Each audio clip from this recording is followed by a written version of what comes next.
मैं इस अवसर पर सबसे पहले आप सभी का, जिन्होंने उन चुनौतियों का सामना करते हुए दिन हो या रात हो, क्योंकि प्रयागराज कुंभ से जुड़े हुए, महाकुंभ से जुड़े हुए जितने भी सीसीटीवी कैमरे थे, लगभग 2700 से लेकर 3000 तक, इन सबको लाइव मैं स्वयं भी लखनऊ में बैठ करके या जहां भी मैं रहता था उस दौरान उनको देखता था, वॉच करता था, कहां पे क्या है, और भीड़ के स्केल को देखते हुए, ट्रैफिक के लोड को देखते हुए,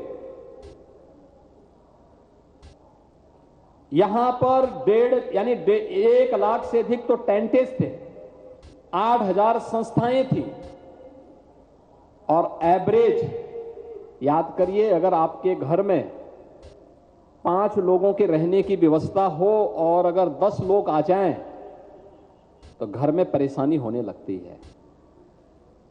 प्रयागराज सिटी की क्षमता 25 लाख लोगों को रोकने की है, रहने की, अस्थायी रूप से रोकने की है, और प्रयागराज में प्रतिदिन 2 से 2.5 लाख लोग इन 1.5 महीनों के अंदर, 2 से 2.5 करोड़ लोग या श्रद्धालु इन 1.5 महीनों के दौरान लगातार आए हैं, और इसका स्केल है 66 करोड़ 30 लाख तक पहुंचा है, और दुनिया के अंदर किसी भी आयोजन में इतनी बड़ी संख्या नहीं पहुंची है। यानी इतने बड़े स्केल में पूज्य संतों की उपस्थिति, श्रद्धालु जनों की उपस्थिति, और देश हो या दुनिया, कोई भी ऐसा महत्वपूर्ण महानुभाव देश का नहीं था जो प्रयागराज कुंभ में भागीदार न बना हो। महामहिम राष्ट्रपति जी की उपस्थिति थी, महामहिम उपराष्ट्रपति जी आए थे, आदरणीय प्रधानमंत्री जी 13 दिसंबर को यहां महाकुंभ के कार्यक्रमों का उद्घाटन करने के लिए स्वयं उपस्थित हुए थे, और 5 फरवरी को महाकुंभ के महास्नान में भागीदार बने थे। सभी केंद्रीय मंत्री, माननीय गृह मंत्री, माननीय रक्षा मंत्री, माननीय सड़क परिवहन मंत्री, माननीय रेल मंत्री, सभी केंद्रीय मंत्रियों की उपस्थिति, कमोवेश सभी राज्यों के माननीय राज्यपाल, उपराज्यपाल, माननीय मुख्यमंत्री, और दुनिया के 100 से अधिक देशों की भागीदारी, जिसमें 74 देशों के एम्बेसडर और हाई कमिश्नर्स भी इस आयोजन का हिस्सा बने थे। 12 देशों के राष्ट्राध्यक्ष या मंत्री इस कार्यक्रम का हिस्सा बने थे, और अन्य देशों से उनके नागरिक इस आयोजन में भागीदार बने थे। इतना बड़ा आयोजन सुरक्षित हो, सुव्यवस्थित हो, मुझे पहले दिन से विश्वास था कि हम कर देंगे, क्योंकि मैंने उत्तर प्रदेश पुलिस बल की क्षमता को इसलिए 7.25 वर्ष के अंदर देखा है, तोला है, और मजबूती के साथ उसको आगे बढ़ते हुए देखा है। और इसीलिए उत्तर प्रदेश किस पुलिस बल के लिए उसमें रिफॉर्म हो, उसके लिए नई नई अवस्थापना सुविधाओं का विकास हो, उसका आधुनिकीकरण हो, इसके लिए जब भी मुझे गृह विभाग ने या उत्तर प्रदेश की पुलिस बल के महानिदेशक ने जब भी मेरे सामने कोई प्रस्ताव रखा, तो हम लोगों ने बहुत ही सहजता के साथ उतनी धनराशि शासन से उन्हें उपलब्ध करवाई। मुझे याद है, कभी उत्तर प्रदेश के गृह विभाग का जो बजट होता था वो बहुत सामान्य सा बजट होता था, और इस समय 40,000 करोड़ रुपए अकेले पुलिस बल का एक वर्ष का बजट है उत्तर प्रदेश पुलिस बल का। उत्तर प्रदेश के अंदर बहुत सारे जनपद तो ऐसे हैं जहां पर जो सबसे बड़ी बिल्डिंग होगी वो उत्तर प्रदेश के पुलिस के जवानों का बैरक होगा। ये आज देखने को मिलता होगा। मुझे याद है 2017 में मुख्यमंत्री बनने के बाद मेरे सामने चैलेंज था उस समय। ये वही प्रदेश था जिसमें हर दूसरे तीसरे दिन दंगे होते थे। ये वही प्रदेश था जिसमें माफिया की पैरेलल गवर्नमेंट चलती थी। ये वही प्रदेश था जहां बेटियां पलायन करती थी, भागती थी, व्यापारी भागता था यहां से, कोई निवेशक आना नहीं चाहता था, और उत्तर प्रदेश के नौजवानों के सामने पहचान का संकट खड़ा हुआ था। मेरे सामने चैलेंज था ये, कैसे दंगा मुक्त, माफिया मुक्त एक सुरक्षित प्रदेश के रूप में कानून का राज जिसमें हो, क्योंकि सुशासन की पहली शर्त है कानून का राज, और उसके रूप अनुरूप कैसे हम प्रदेश को बनाएं, इस चैलेंज को स्वीकार करने के लिए मेरे मन में आया कि मैं थोड़ा देख तो लूं क्या है पुलिस कर्मियों की सुविधा। मैं अचानक एक दिन दोपहर में लखनऊ पुलिस लाइन में चला गया। पुलिस बिना किसी को बताए हुए पुलिस बैरक को मैंने देखा। 2 जवान लेटे हुए थे। छत एस्बेस्टस की थी और टूटी हुई थी। जिस चारपाई में लेटे हुए थे वह भी टूटी हुई थी। मैंने अचानक दरवाजा खोला तो जवान सोया हुआ था। अचानक उसकी आंखें खुली तो आंखें ऐसे ऐसे किया। मैंने कहा आप जो सोच रहे हैं मैं वही हूं, लेकिन मुझे बताइए कि आप यहां कैसे लेटे हुए हैं। उस जवान ने कहा कि मेरी ड्यूटी थी, ड्यूटी से मैं आया था अभी। मैंने कहा नहीं आप लेटिए, मैं आपको आपकी नींद को या आप आराम कर रहे थे, आपको डिस्टर्ब करने के लिए नहीं आया था, मैं केवल व्यवस्था देखने के लिए आया था।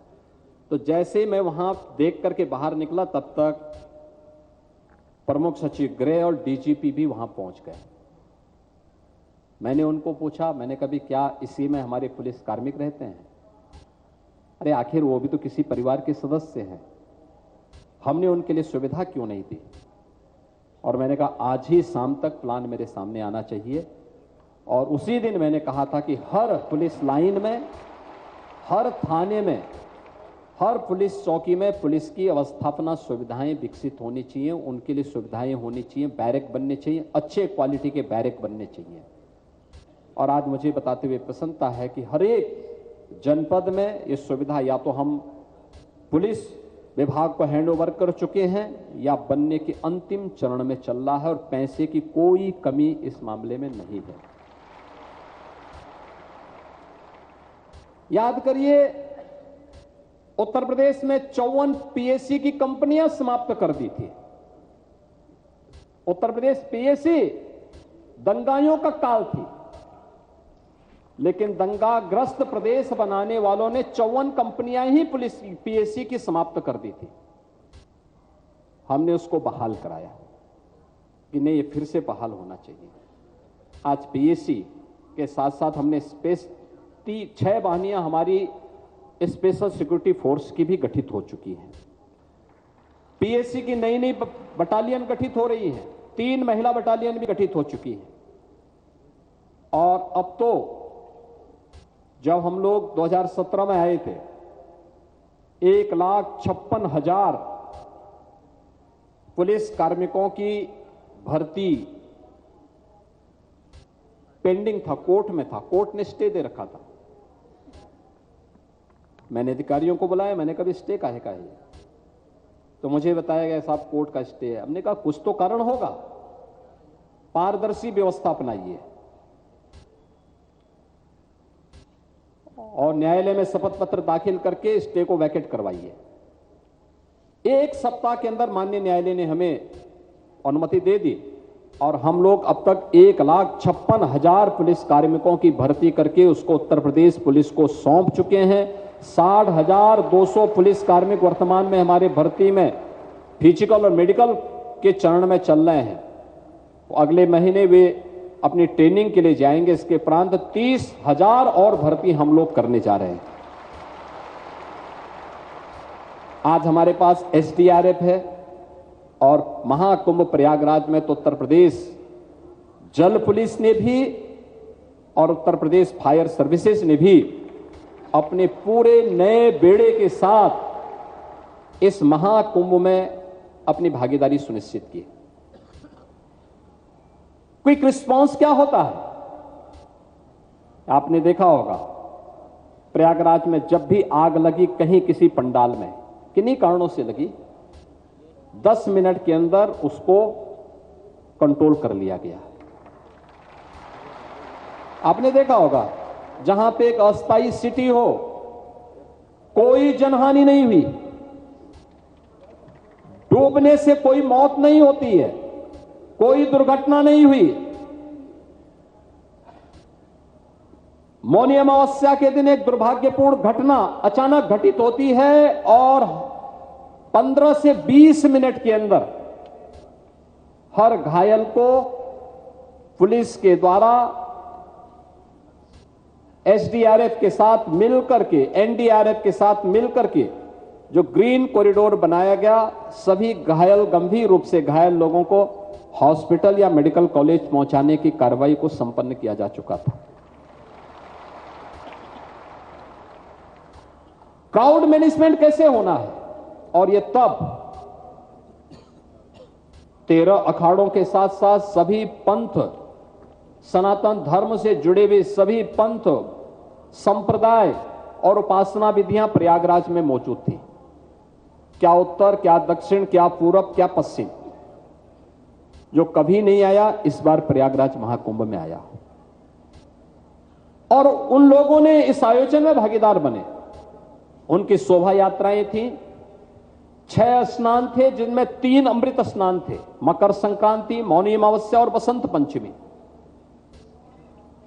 शेष पौष पूर्णिमा, माघ पूर्णिमा और महाशिवरात्रि ये महास्नान थे जिनमें अखाड़ों की उपस्थिति नहीं थी, लेकिन अन्य साधु संत इसमें भागीदार बने थे। शंकराचार्य, श्रृंगेरी के शंकराचार्य आए थे, पुरी के शंकराचार्य आए थे, द्वारकापुरी के शंकराचार्य यहां पर थे। ज्योतिषपीठ की ओर से पूज्य स्वामी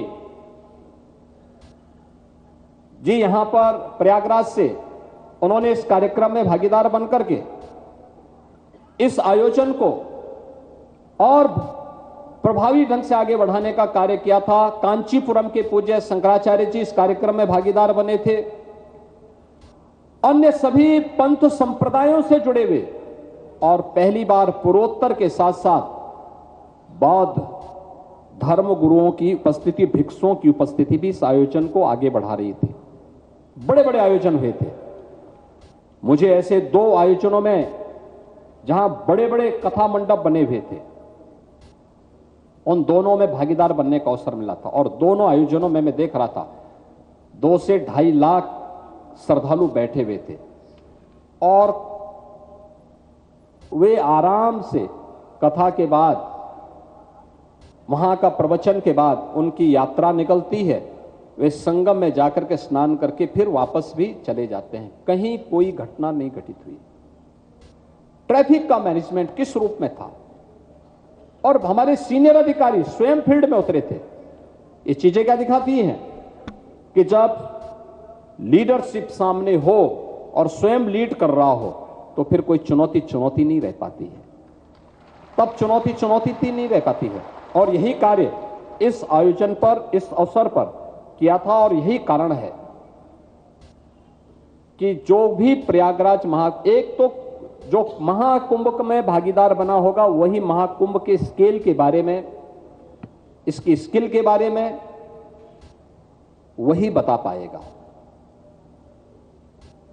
किसी कोने पे बैठ करके टिप्पणी कर देना अलग विषय है, किसी विद्वेष भावना के साथ टिप्पणी कर देना अलग विषय है,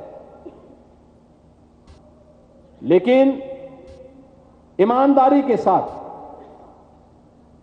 जिसने महाकुंभ के आयोजन को देखा है और इसमें भागीदार बना है, महाकुंभ के बारे में वही बोल सकता है और सही उसका आकलन वही कर भी पाएगा। और जो भी आया उसने 2 बातों की चर्चा जरूर की। 2 बातों की चर्चा उसने जरूर की। एक, उसके मुंह से निकला था सफाई कर्मियों के द्वारा स्वच्छता के कार्यक्रम के साथ जुड़ना, दिन हो या रात, सुबह हो या शाम, महिला हो या पुरुष, वे सभी स्वच्छता के अपने कार्यक्रम के साथ पूरी तन्मयता के साथ जुड़ करके अपने घर का आयोजन मान करके इस आयोजन को संपन्न कर रहे थे। और दूसरा जो भी आया उसने सुरक्षा के साथ साथ पुलिस के व्यवहार की चर्चा जरूर की।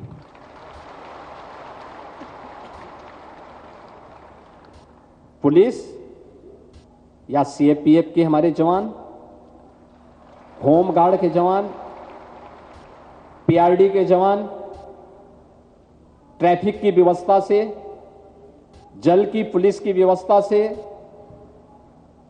या फिर किसी भी एनडीआरएफ, एसडीआरएफ या किसी भी अन्य व्यवस्था से जुड़े हुए, चाहे वो पीएससी के जवान रहे हों, सभी के व्यवहार की चर्चा हर व्यक्ति करता था। और हम लोग देखते थे, मैं कैमरे में देखता रहता था। बहुत बार बहुत सारे लोग ऐसे होते थे जो पुलिस के अधिकारियों को और कर्मचारियों को धक्का देकर के उन्हें जबरदस्ती आगे बढ़ने का प्रयास करते थे। तब भी पुलिस के कर्मी अपना पुलिस वाला रोप नहीं झाड़ते थे, बहुत शालीनता के साथ समझाते थे। मैं देखता था, उनके चेहरे पर तनाव भी नहीं होता था लेकिन गुस्सा भी नहीं होता था, उसको शालीनता से समझ कहते थे, अरे भाई देखो आयोजन तो आपका है, आगे भीड़ देख रहे हो ना कितनी भीड़ है, कोई घटना हो जाएगी आपके साथ। और यह एक सबक है कि मित्र पुलिस भी हो सकती है, मित्र पुलिस भी हो सकती है। पुलिस रिफॉर्म की बात जो प्रधानमंत्री जी करते हैं,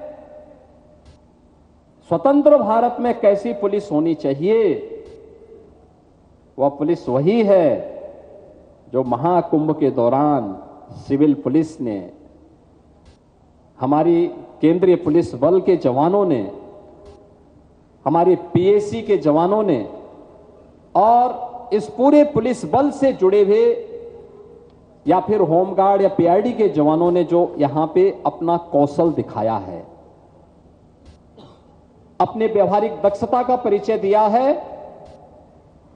और यह तब जब पूरे देश के अंदर हर माफिया और हर राष्ट्र विरोधी तत्व उत्तर प्रदेश पुलिस से भय खाता है। मैंने तो एक ऐसा भी दुर्दांत माफिया को देखा था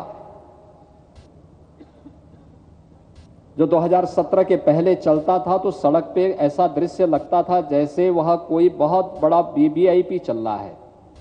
और जब उत्तर प्रदेश पुलिस के हत्थे पड़ा तो उसकी पैंट गीली हो चुकी थी।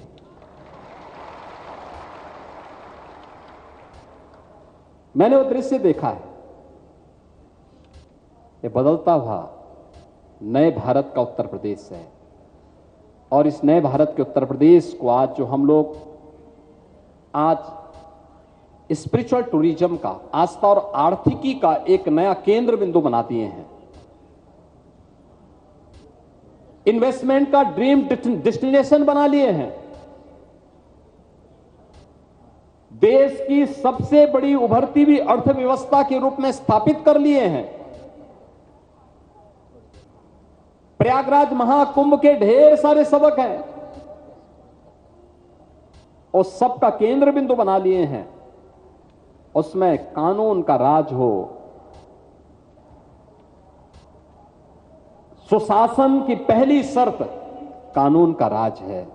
और कानून के उस राज को जिस प्रतिबद्धता के साथ आप सबने यहां पर जीवंत रूप करते हुए इस महाकुंभ के माध्यम से दिया है, देश और दुनिया इसके प्रति अभिभूत है।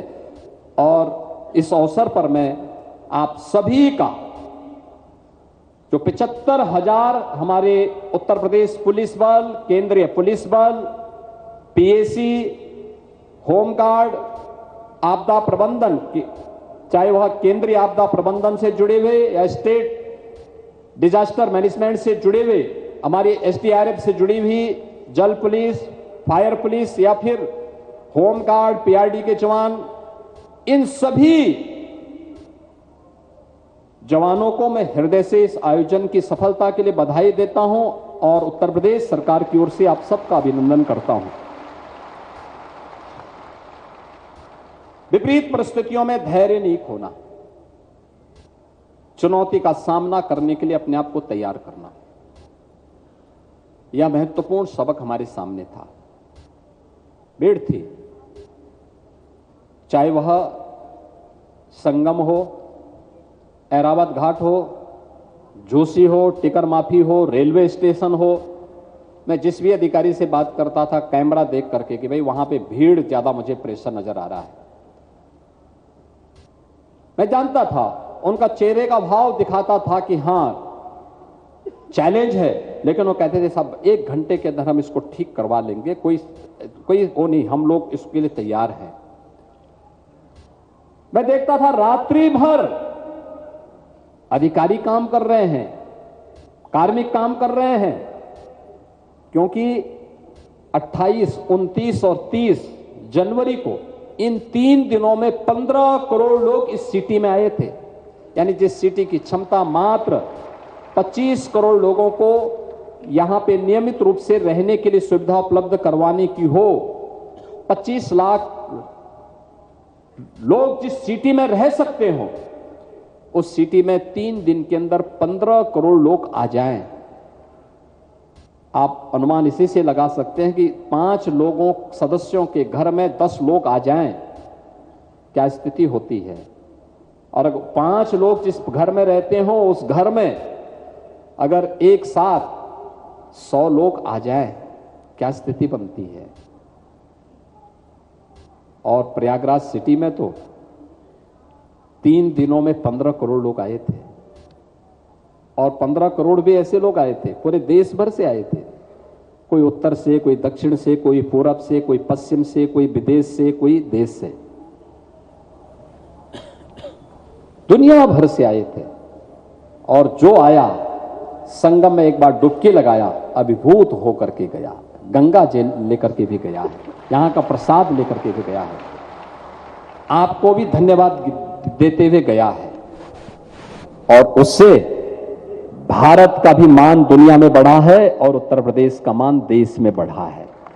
इसलिए मैं आज आप सबको हृदय से बधाई देता हूं। आपने जो व्यावहारिक दक्षता और संवेदनशीलता का परिचय दिया है, क्योंकि 2017 से लगातार हम लोगों ने कार्य लिया, अपराधियों की कमर तोड़ी, माफिया राज समाप्त किया, दंगा मुक्त प्रदेश को बनाया। देश के अंदर उत्तर प्रदेश पुलिस इस नाम से जानी जाती है, लेकिन व्यावहारिक दक्षता और संवेदनशीलता का परिचय उत्तर प्रदेश पुलिस देगी या यह पुलिस बल देगा, चाहे वह सिविल पुलिस हो, केंद्रीय पुलिस बल के जवान हो, पीएसी के जवान हो या अन्य हमारे जवान हो, ये सभी लोग देंगे। यह प्रयागराज कुंभ 2019 में भी देखने को मिला था और 25 ने उस स्केल को और आगे बढ़ाने का काम किया है। सचमुच आप सभी इसके लिए हृदय के पात्र हैं, हृदय से धन्यवाद के पात्र हैं। मैं इस अवसर पर जब बड़ा भोजन है, आप में से बहुत सारे जवान, क्योंकि कल सायंकाल तक मैं देख रहा था 5 जनवरी के बाद जिन सड़कों पे, जिन मार्गों पर मैं स्वयं नहीं चल पा रहा था, मुझे हेलीकॉप्टर का सहारा लेना पड़ता था ऊपर से देखने के लिए। अगर मैं प्रयागराज में आया हूं तो लखनऊ में रहता था या प्रदेश के अंदर कहीं और जगह रहता था तो मैं सीधे कैमरों से ही उनको अवलोकन करके फिर अधिकारियों से बात करता था। आज पहली बार 5 जनवरी के बाद उन मार्गों पर मैं चल पाया हूं, पहली बार। कल तक मैं देख रहा था जिन मार्गों पर केवल पब्लिक ही पब्लिक और श्रद्धालु ही श्रद्धालु दिखाई दे रहे थे, आज उन मार्गों पर मैं बहुत अच्छे ढंग से चला हूं। सुबह से ही मैं हूं यहां पे और सुबह से ही मैं प्रत्येक कार्यक्रम का हिस्सा बना हूं, और इसलिए इस अवसर पर मैं आप सबको इस आयोजन के प्रति अपनी प्रतिबद्धता को दोहराते हुए, अभी आपको कुछ दिन यहां पे रहना पड़ सकता है, हमारे सामने आगे की भी चैलेंज है, होली भी आ रही है, और हम लोगों ने कहा कि वे फेज वाइज हमारे जो जवान हैं या जो अधिकारीगण हैं उनको हम 1 सप्ताह का अवकाश तो देंगे, लेकिन फेज वाइज ये अवकाश उनको प्राप्त होगा, एक नहीं एक साथ में, अलग अलग समय में।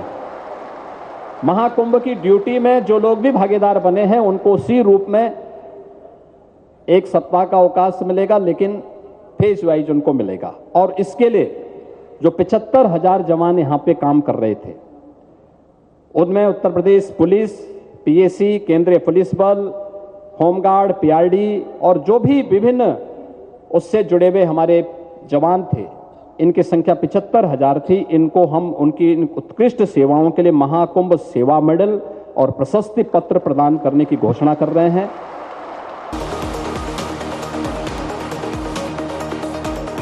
उत्तर प्रदेश पुलिस के जो भी अराजपत्रित पुलिस कार्मिक इस आयोजन में भागीदार बने हैं, उनको 10,000 रुपए का एक स्पेशल बोनस भी हम लोग इस अवसर पर महाकुंभ का उपलब्ध करवा रहे हैं।